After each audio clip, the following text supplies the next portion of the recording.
Greetings and felicitations. Hip, hip, hurrah, tally-ho. Hey, Cutie Pie. Hey, Puddin'. Let's talk about this awesome Star Trek Enterprise episode entitled The Andorian Incident. Archer, Trip, and T'Pol are captured by the Andorians at a Vulcan monastery on P'Jem. They believe that the monastery is being used to spy on Andoria. It was aired October 31st, 2001. So essentially this was a Halloween episode. Interesting. Okay. I mean, it's not like Cat's Paw. It wasn't. It wasn't Halloween themed at all. Yeah, by this point, television stayed away from tropes like that. But interesting to note, though, that it was written by Berman and Braga, as well as Fred Drecker. Fred Drecker has a background in horror, writing for Tales of the Crypt, for an 80s movie called House. So they had someone that did the teleplay for it that had a horror background, but I didn't think this episode was horrifying at all. No, it wasn't. It just had some violence. And it was directed by Roxanne Dawson. And that was pretty cool. Roxanne Dawson, of course, played B'Elanna on Voyager. Yeah, so we're seeing that more and more so, that Trek alumni is getting involved in productions behind the scenes, especially with directing. They really know Trek, these former Star Trek actors, and so I do like it when they're involved in other Trek productions. In fact, we rewatched this episode with a group of friends in our Tennessee Star Trek fan club. Let's listen in. We'll beam down and listen to our comments.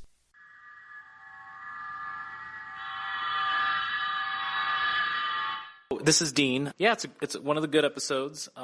Introduces the Andorian Shran, starts the exchange of favors they have with Archer. So, yeah, it's a good one. This is the Grieve. And the Andorians really had a lot of good stuff there. The Vulcans, not the Andorians. The Romulan Vulcans had lots of good stuff there. This is Vicky. I just like this episode because it introduced Jeffrey Combs to me. He's one of my favorites because of this character, Shran. This is Derek. I saw this episode of Enterprise when it originally aired, and it was good to see it again. The Andorians, very fascinating. I don't believe they were touched on much in the original Star Trek series other than the fake Andorian in Journey to Babylon. So I like the Enterprise TV series for, giving us more of an introduction. Obviously, I love Jerry Combs. For horror fans out there, will remember him from Reanimator in around 1986, I believe, and then From Beyond a couple years later, both H.P. Lovecraft adaptations. So great to see him, and we get to see how this starts off. In the Enterprise, we learn the Vulcans are not always the idealist, honesty people of the galaxy. And so I loved how Enterprise kind of fleshed out some alternative views of characters and races that other shows maybe had not done as much. So, great episode.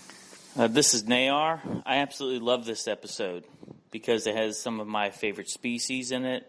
The Vulcans, the Andorians. I think in this point in Starfleet history, it's critical that no one on the Enterprise saw Andorians before, knew who they were. They didn't know anything. So it was like us seeing the Andorians through their eyes. I love the fact that also the idea of the Vulcans not liking the smell of humans. I mean, that's realistic. I grew up in a family we're immigrants, and I know that my grandparents of my paternal and my maternal, people smell differently from different areas. They eat different foods. So that's just a reality of humans. So can you imagine what it would be like aliens from different worlds? So I think things like this add another layer of complexity to the Star Trek universe and also some reality to it. So this is, I think, one of the stellar episodes in the series. This is Kavora, and yeah, this is one of my favorite episodes. So this had the introduction of the Andorians to Enterprise, and the first time that the Andorians saw humans, and that was pretty neat, and calling the humans pink skin, even though not all humans have pink skin. And the P word. And finding out about the rivalry between the Andorians and the Vulcans was good too. And finding out that the Vulcans are not always honest; they can have other things going on, and finding out how they really feel about each other. That these two races have been at odds for a long time, and we never knew that before. So it's great to see that, and then later on we'll see more of the Andorians, and all of that turns out to be really good. I think the Andorians were the best thing that Enterprise offered to the Star Trek universe. So let me ask you, initially when this episode came out, it was controversial because of the fact that it explored the idea that the Vulcans were not as honest as they were portrayed to be in other iterations of Star Trek. We're seeing another level of deception on their part. What's everyone's feelings about that? Yeah, I'll take that. This is Dean. When I kind of saw that trend they were doing with Vulcans, when I first saw Enterprise, like, it made me check out, and I wasn't looking forward to it. I wasn't expecting it. But then when I rediscovered the series, I saw how they set up the conflict to then kind of show the growth and development and then ultimate resolution of the conflict. So I really appreciate that now. Now, what do you think about how Andorians were portrayed in this series? Because of the technology at the time, the antennas were mobile, so that was a little bit different. Some old school fans didn't like it at the time. I remember being shocked when I saw it. Like, okay, that's weird. But I think it makes sense. Your thoughts on just little tweaks like that, updating the Trek look, but somewhat keeping it to the original? Even the placement of the antennas. To this day, there's some people that don't like it. Some people love the idea. Anyone's thoughts? And I also thought they were more human-like. In this one? Yeah, than they were in the original series. They're one of my the Andorians are one of my favorite aliens in Trek, really because of how they were developed in Enterprise, and of course Jeffrey Combs can sell it. No, I thought it was good because, like, it's I always appreciate continuity and being faithful to the original, but the original was, like, held back by makeup technology and budget, so you've got to, like, upgrade the makeup technology a little bit, right? So I thought they did a great job.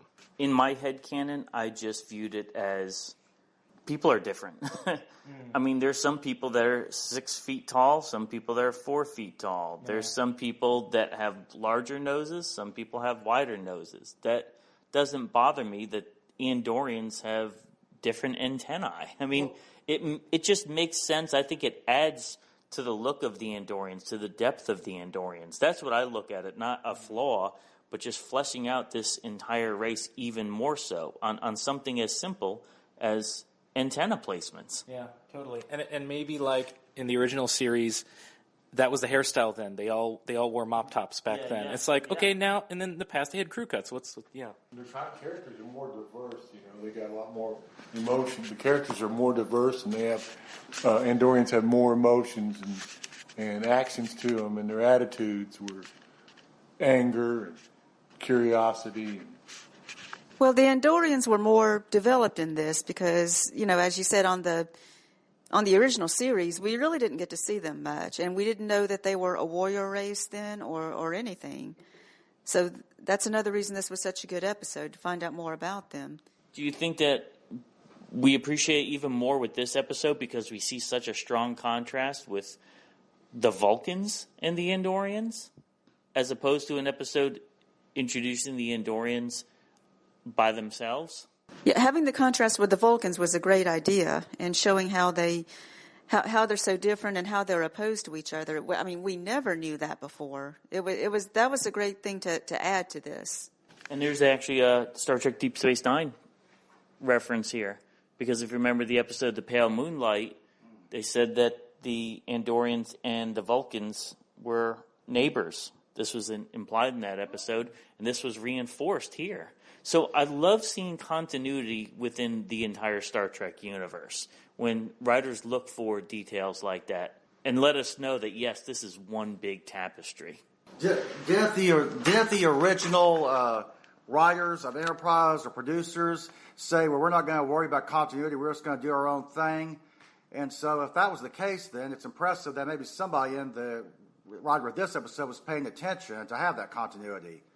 Is my memory playing tricks here? Did originally the Enterprise writers or producers say we're not going to worry about continuity, and things like having the view screen work when the Romulans and Federation had never seen each other according to the Balance of Terror episode.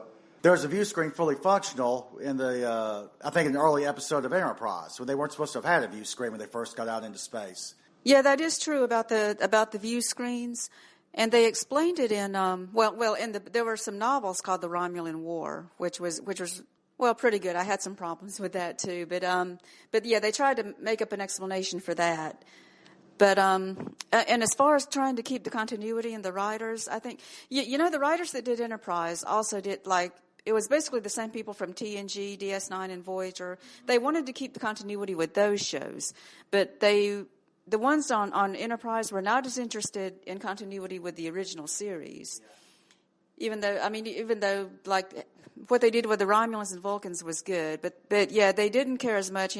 Brandon Braga was not a fan of the original series, so he didn't care as much about keeping that continuity.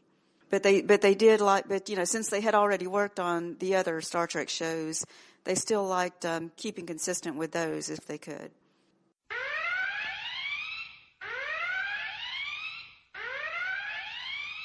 Red alert, shields up, load torpedoes. On board the Artemis Spaceship Bridge Simulator, you and your crew take command of the TSN Cygnus and defend Terran space against an alien invasion. Work together as a team in an interactive simulator environment created by Command Flight Adventure. Does your crew have what it takes to survive? Book your session today at commandflightadventure.com. Report to the bridge at Sanctuary Gaming in Clarksville, Tennessee. Now, we know that this is a prequel to the original series. The original series actually wanted to have a shuttlecraft land on every planet, but for budgetary reasons, they couldn't do that. So the idea of a transporter was made for that series just because of the fact that they couldn't afford ships to the level that they did. We're doing a reverse here in Enterprise. Now we have shuttles. We've seen the previous episodes that beautiful shuttlecrafts were designed, made, were used in various scenes. But now we're at the point in Star Trek history where people aren't so sure about transporting their bodies. They're transporting physical objects. Right. So what did you think about the trepidations of going in a transporter?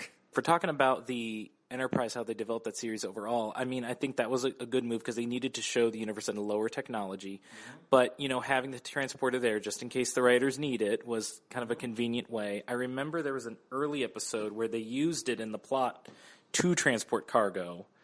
Then in most episodes they didn't really use it, and then really by season 3 I think they kind of just wanted to start using it and say we're used to it now, and I'm cool with that. So, but it's good that they kind of tried to start out showing that early technology. This is Vicki again. So when I saw that scene where they had trepidation about getting on the transporter, I had to laugh because I think of Galaxy Quest in that scene where they beamed the pig or whatever that was. They turned inside out. It's so funny. But I mean, that would be a real world fear. Remember Star Trek: The Motion Picture? You end up, there's problems with transporters. You're transporting a blob. And it could be a very painful blob. Yeah, so I thought that was, when we think of Star Trek, that's one of the key technologies of Star Trek that everyone loves is the transporter and the transporter effect. So we knew that they have to introduce it into the series somehow, some way. I was kind of surprised they did it this early in the series, though. I was expecting it later on. But I liked it. I think it worked. And what did you think about if the officer not wanting to go on, but being forced to by his superior officer? Do you think that was acceptable? You're in the military. You do what you're ordered. You go where you're sent. Okay, interesting. Let's back it up a bit. This is not the military, though. Okay, how does that work in the Trek universe? And this is so early on. But this is still an exploration vessel. Yeah. Talk about that is that, do they really have to take a command that violates something of their personage?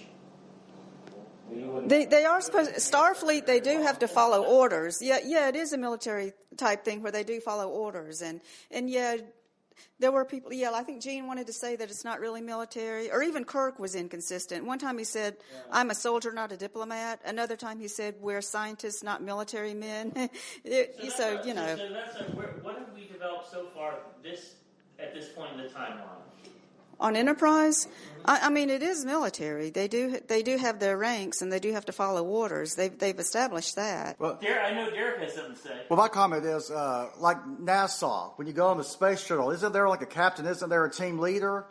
Okay. And yes, if you have to go outside the ship to repair something, it's risky. But I mean, you signed up for it, and that risk is part of the job. Okay. So don't start whining when you're called to action. That there's a little risk. The time to consider this is before you sign up to begin with. But you have a duty to do, and they should be shot if they don't follow it. That's all I gotta say. When you join the military, you expect to be put in danger. You know you might die. I mean, that is true. Yeah, some people, you expect to be put in these dangerous situations. You knew it when you signed up for it. That's true. Yeah. The top priority should have been saving the captain. To me, they should be jumping at the chance to take risks to save their captain. So again, maybe he needs to reevaluate his re-sign up for duty if this is how he feels. If he's got this, concern, trepidation for his job. Anyway. Yeah. That is funny. If you don't want to go. Thanks for listening. Make sure you hit that subscribe button and join our Facebook group. Live long, and may the Force be with you. Nanu Nanu.